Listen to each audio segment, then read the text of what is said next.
que estou com ele aqui, que veio do Ministério da Defesa e foi encaminhado ao TSE. Você teve conhecimento dele, leu e viu que foi fruto da sua orientação. Eu apenas não digitei, mas foi eu quem fez ele, porque tudo que consta nele foi orientado por mim.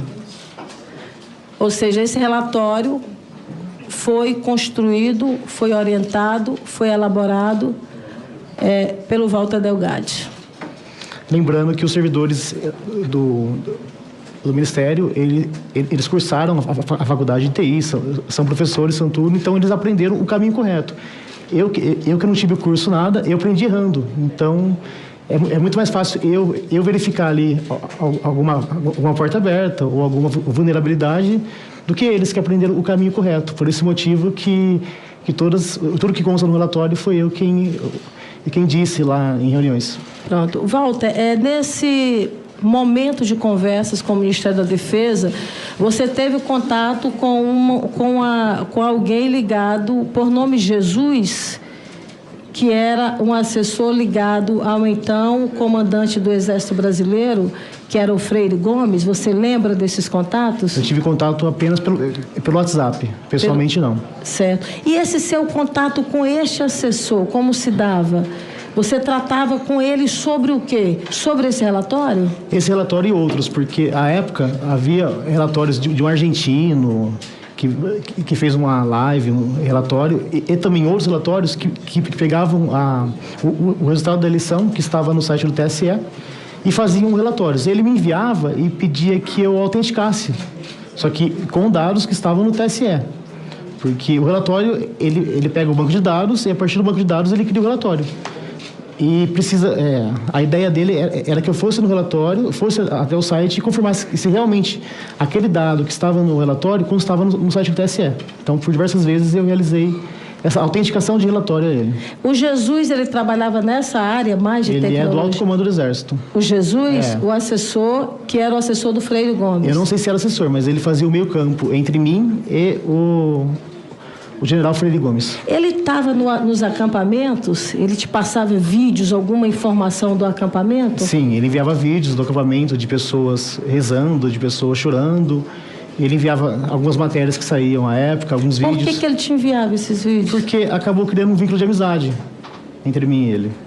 Mas não era para uma missão, digamos, para você fazer algo referente a esses vídeos. Era apenas um informe do que estava acontecendo nos acampamentos. Exatamente. E ele dizia também que iria ter uma ruptura, uma intervenção. E ele dizia, olha, será amanhã, e eu ficava com medo. Então a conversa era isso. Com Jesus. Sim. Com Jesus, que era assessor do ex-comandante. Fazia o meio campo entre o Freire Gomes. Ele dizia, não... Não, com o Freire Gomes não. E nem, ele falou com Jesus, ele falou agora há pouco, apenas por telefone e receber essas informações. E por ligação também, ligação do WhatsApp. Certo. Tem mais alguma coisa para falar sobre a sua conversa com Jesus? Não, somente isso. Tá. Walter, eu queria que você me explicasse, a revista Veja, inclusive, fez uma matéria ampla sobre isso, né? Sobre o encontro que você teve com o encontro que você foi chamado para num posto de gasolina. O nome do posto de gasolina eu tenho aqui, seria o posto de gasolina Frango Assado. Eu queria que tu me explicasse um pouquinho como se deu isso, como foi essa logística, de que forma você foi chamado para estar até lá. Me conta como tudo isso aconteceu. Eu não me recordo o dia, então eu estava em casa em Ribeirão Preto pela manhã, quando a deputada Carla Zambelli entrou em contato comigo e disse que o motorista iria me encontrar, ou melhor, iria me buscar e eu teria um encontro com ela e que era um assunto urgente. Então era um assunto que teria que ser tratado naquele dia. E eu estava em Ribeirão Preto e chegou o motorista. Nisso eu não sabia onde seria o encontro. Ele pegou a rodovia, a Anhanguera, e foi até esse posto que era próximo a uma cidade em que a deputada estava realizando campanha. E nesse encontro, a deputada... Você já conhecia o motorista?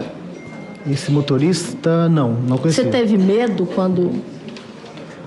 Você teve medo quando você teve que entrar no carro com ele e ir até esse local? Eu tive um pouco, mas não tanto, porque eu confiava bastante na deputada Carla Zambelli. Perfeito.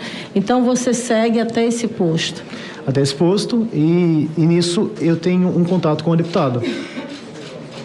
E nesse contato foi quando ela pegou um celular que estava com ela, e no celular dela ela enviou mensagem a alguém e o presidente da República entrou em contato comigo. E nesse contato ele disse que eles haviam...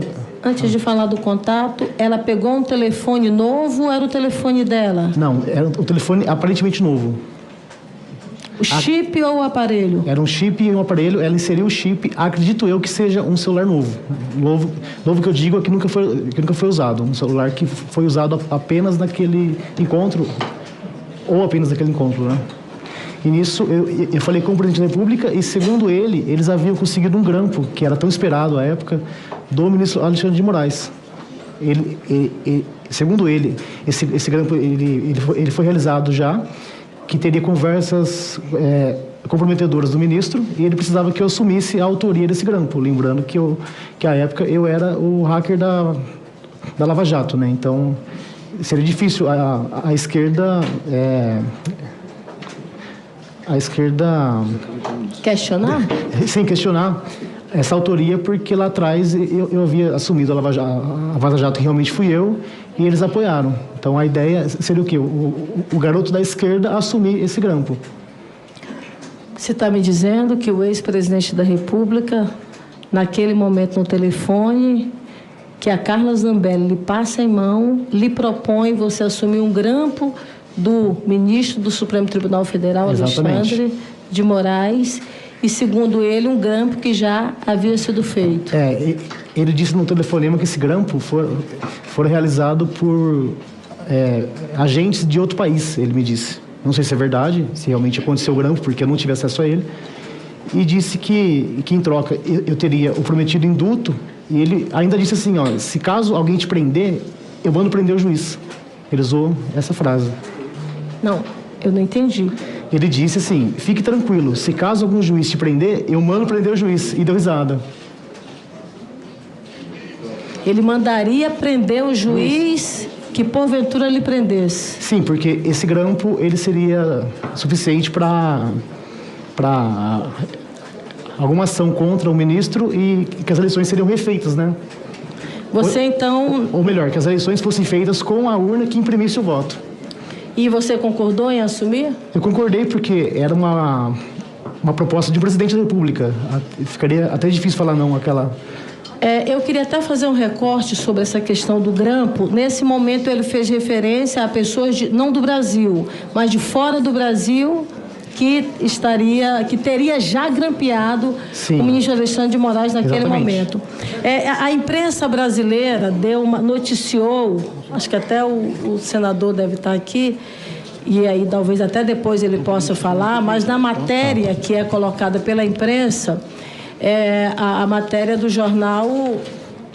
Aqui, qual é o jornal esse aqui? Revista Veja. Não, esse aqui é do... Não, esse aqui não é da Veja, não.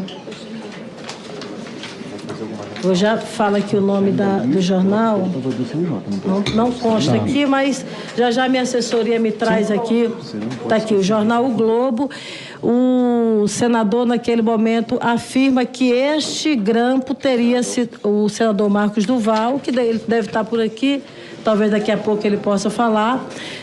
A matéria diz que, segundo o senador, equipamentos do Gabinete de Segurança Institucional, portanto do GSI, seriam usados para gravar conversas com o ministro.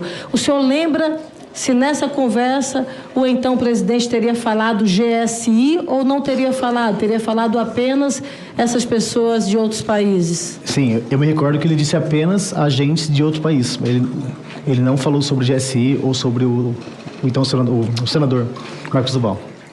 Então, nesse momento, o senhor assume a responsabilidade, o senhor assume que você poderia assumir a responsabilidade desse grampo. Sim, eu assumo e por medo, retornando à minha residência, eu entrei em contato com o jornalista Reinaldo Turolo da Veja e contei isso a ele. Que ele gravou a ligação e registrou em cartório tudo que fora falado à época. Você fez, então, esse registro com ele? Sim, eu fiz. Certo. Além desta conversa, isso se deu dentro do carro ou vocês estavam sentados em algum local? A gente estava sentado no McDonald's. Era a lanchonete, o segurança e o motorista e o irmão da Carla ficaram lá fora e apenas a Carla e eu ficamos ali dentro. Depois desta conversa... Não, o presidente estava em ligação. Depois desta conversa com o presidente, o que mais vocês trataram? Além da questão de grampear, de assumir o grampo do ministro Alexandre de Moraes. Teve alguma coisa referente, por exemplo, à invasão ao CNJ, site do CNJ? Após isso, a deputada me disse que eu precisava invadir algum sistema de justiça, ou o TSE em si, ou alguma invasão que mostrasse a fragilidade do sistema de justiça, dizendo que seria uma ordem também do presidente, porém, apenas a deputada me disse isso, eu não ouvi isso do presidente. Você se comprometeu com ela? Me comprometi. E fez a invasão depois do CNJ? Sim, fiz a invasão do CNJ e também, a partir do CNJ, de todos os tribunais do país. De todos? Os tribunais do país, inclusive isso consta em inquérito policial. Eu tive acesso a todos os processos, a todas as senhas de todos os juízes e servidores e fiquei por 4 meses na intranet da Justiça Brasileira. Você ficou por 4 meses na intranet do CNJ e de vários outros... De todos os tribunais, inclusive do TSE. Nessa invasão que você fez, lá você teve... Você implantou um mandado de prisão contra o ex-ministro Alexandre de Moraes. Também teve a quebra do sigilo bancário do ministro Alexandre de Moraes. E também quebra dos bens. E também teve 11 alvarás de soltura, é isso? Não, esses 11 alvarás eu só vi na imprensa. Inclusive, eu expedi o mandado de prisão no dia 5 e no dia 6, alguma pessoa foi lá e emitiu 11 alvarás de soltura correndo, porque viu que eles iriam... então esses 11 alvarás de soltura não foi você? Não fui eu. Inclusive, o delegado de investigação, ele garante que não fui eu. Ou seja, mas também foi outra invasão? Não sei. Eu não tenho acesso a isso. Certo. Qual o motivo, Walter, desses mandados que você, na verdade... Do mandado e da quebra de sigilo. Seria o quê? Qual a motivação disso? Me explica. Seria desmoralizar o... Exatamente, porque à época o ministro dizia que era inviolável, que tinha aquela segurança. Então, uma forma de mostrar a fragilidade seria o quê? Eu invadindo e despachando, como se fosse um ministro, com o token dele, a assinatura dele, um mandado de prisão contra ele mesmo. Inclusive, no final, eu falo, publique-se, intime-se e faça o L. É verdade.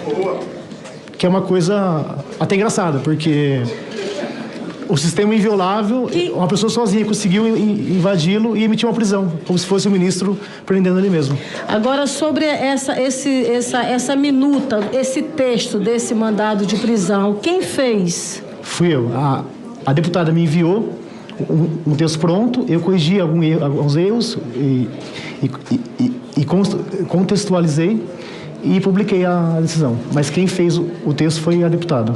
Então, o texto foi feito por ela? Sim. Não, ela me enviou o texto. Quem fez, eu não sei. Não, mas ela lhe enviou o texto e você fez essa publicação. Sim. No caso específico dessa invasão do CNJ e dessas que você fez, você recebeu algum pagamento por isso? Então, a promessa ali era de emprego. Só que enquanto eu não tinha esse emprego, eu reclamava. Olha, eu tenho que pagar pensão, tenho que pagar aluguel. E ela me enviou por diversas vezes um montante pequeno de dinheiro e de Pix. O Renan, ele era servidor dela? O Renan, ao que eu sei, era motorista. Ele em algum momento te fez algum pagamento? Sim, diversos pagamentos. Esses pagamentos diversos... A gente está acompanhando ao vivo, direto de Brasília, o depoimento do hacker Walter Delgatti Neto. E para você que está no rádio, a gente já volta, são 10 horas e 24 minutos. Estava lendo aqui a decisão...